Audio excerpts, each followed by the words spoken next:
Welcome to our YouTube channel. तो दोस्तों, हम लोगों ने अपने पिछले वीडियो में बात की थी वर्ण विचार के दोनों प्रकार के, जिसमें हम लोग पढ़े थे स्वर वर्ण और व्यंजन वर्ण के बारे में। तो दोस्तों, हम लोग अपने इस नेक्स्ट वीडियो में बात करेंगे व्याकरण के छोटे छोटे जो भी टॉपिक होते हैं जिनका हम प्रयोग करते हैं, उसको जानना बेहद ज़रूरी होता है। तो हम लोग आज उसके बारे में चर्चा करेंगे और देखेंगे कि उन्हें हम कैसे सीख सकते हैं। तो दोस्तों, अगर आप लोग हमारी पिछले वीडियो नहीं देख पाए हैं तो आई बटन पे क्लिक करके आप उन वीडियो को अपने फ़ोन में देख सकते हैं। तो आइए शुरू करते हैं हमारा आज का टॉपिक, जिसमें हमारा पहला टॉपिक है अयोगवाह।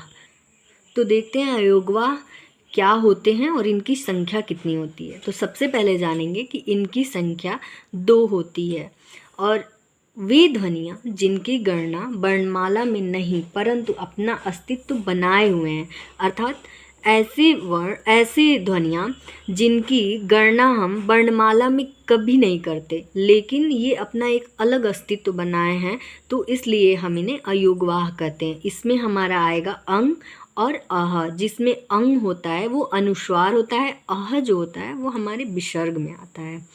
उसके बाद से हम देखेंगे अपना टॉपिक द्विगुण व्यंजन या उच्चिप्त व्यंजन या ताड़नजात व्यंजन।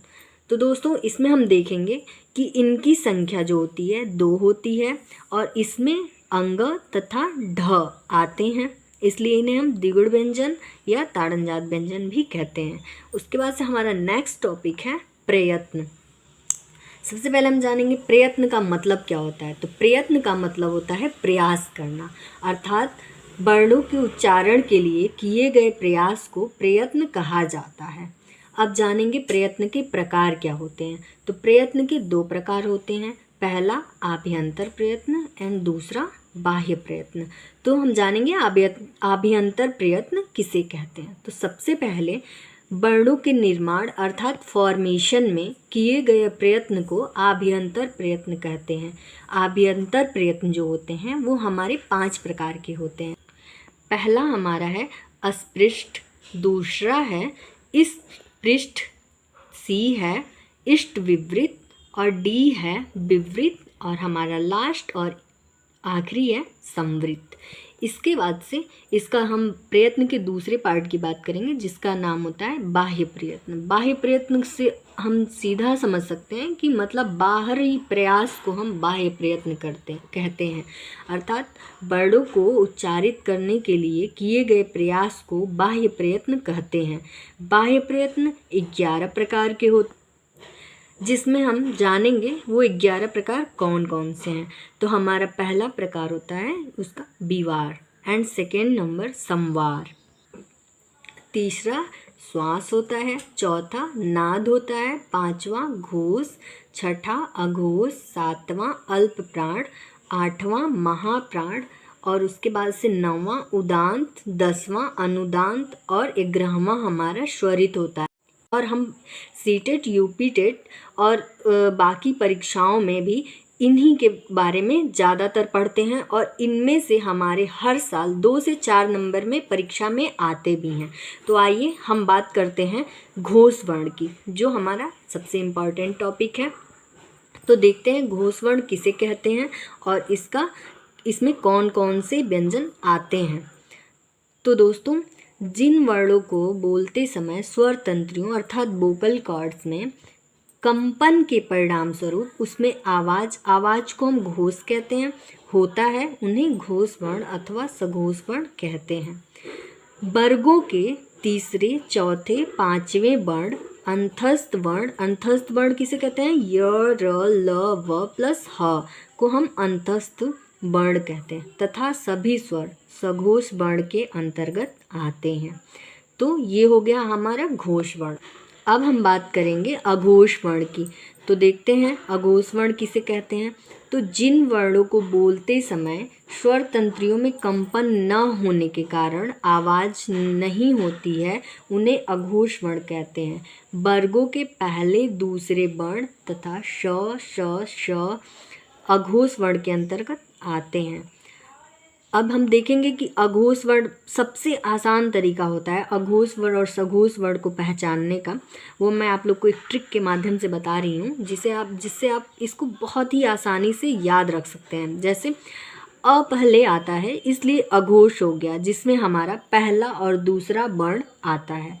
उसके बाद से सघोष वर्ण में स बाद में आता है, अ पहले आता है उसके बाद ही स आता है ना, तो स बाद में आता है इसलिए सघोष वर्ण हो गया, जिसमें हमारा तीसरा, चौथा और पांचवा वर्ण सम्मिलित है। तो दोस्तों ऐसे हम पहचान कर सकते हैं अघोष वर्ण और सघोष वर्ण की, जो हमें कभी भूलेगा भी नहीं। तो दोस्तों हमारा नेक्स्ट टॉपिक है अल्प प्राण वर्ण। तो देखते हैं, ये भी इम्पॉर्टेंट है। अल्प प्राण वर्ण किसे कहते हैं? ऐसे वर्ण जिनको उच्चरित करने के लिए कम मतलब अल्प और वायु अर्थात प्राण की आवश्यकता पड़ती है, उन्हें हम अल्प प्राण कहते हैं। देखिए यहाँ पे हमारे नाम से ही इसका हम डेफिनेशन निकाल सकते हैं। अल्प प्राण अर्थात अल्प, अल्प मतलब थोड़ा या कम, और प्राण का मतलब वायु या हवा, अर्थात ऐसे वर्ण जिनको उच्चरित करने के लिए कम वायु की आवश्यकता पड़ती है, उन्हें हम अल्प प्राण कहते हैं। अब हम जानेंगे कि अल्प प्राण में कौन कौन से आते हैं वर्ण। प्रत्येक वर्ग के पहले, तीसरे, पांचवें वर्ण, अंतस्थ वर्ण तथा सभी स्वर अल्प प्राण के अंतर्गत आते हैं। इसको हम बहुत ही आसानी से फार्मूला के जैसे बना के भी याद रख सकते हैं। जैसे देखिए यहाँ पे मैंने बनाया है अपने कॉपी में, पहला, तीसरा, पांचवा वर्ण प्लस य, र, ल, व प्लस स्वर, ये क्या हो जाते हैं? हमारे अल्प प्राण होते हैं। तो दोस्तों इसी के साथ हम आते हैं अपने नेक्स्ट टॉपिक महाप्राण पे। तो देखिए, ऐसे वर्ण जिनको उच्चारित करने के लिए महा अर्थात अधिक और प्राण अर्थात वायु की आवश्यकता पड़ती है, उन्हें हम महाप्राण वर्ण कहते हैं। प्रत्येक वर्ग के दूसरे तथा चौथे वर्ण और सभी ऊष्म वर्ण महाप्राण वर्ण के अंतर्गत आते हैं। तो दोस्तों इसको भी हम एक फार्मूला के जैसे तैयार कर सकते हैं, जो हमें कभी भूलेगा नहीं। 2, 4 प्लस श, श, श, ह महाप्राण होते हैं। तो इन्हें हम ऐसे लिख करके भी याद रख सकते हैं। ये जिसमें यहाँ 2, 4 से मतलब होता है दूसरे तथा चौथे वर्ण, और यहाँ पे ऊष्म वर्ण में आते हैं हमारे श, श, स, ह। तो अर्थात इन दोनों के मेल से जो उत्पन्न होता है उन्हें हम महाप्राण कहते हैं। तो दोस्तों आपको हमारा ये ट्रिक अच्छा लगा हो तो हमारे वीडियो को आप लाइक, शेयर, सब्सक्राइब, और जैसा कि आप हमेशा अपना फीडबैक देते हैं तो एक अच्छा सा कमेंट करके अपना फीडबैक देते रहिएगा। इसके बाद से हम मिलते हैं अपने नेक्स्ट वीडियो में। तब तक के लिए थैंक यू सो मच।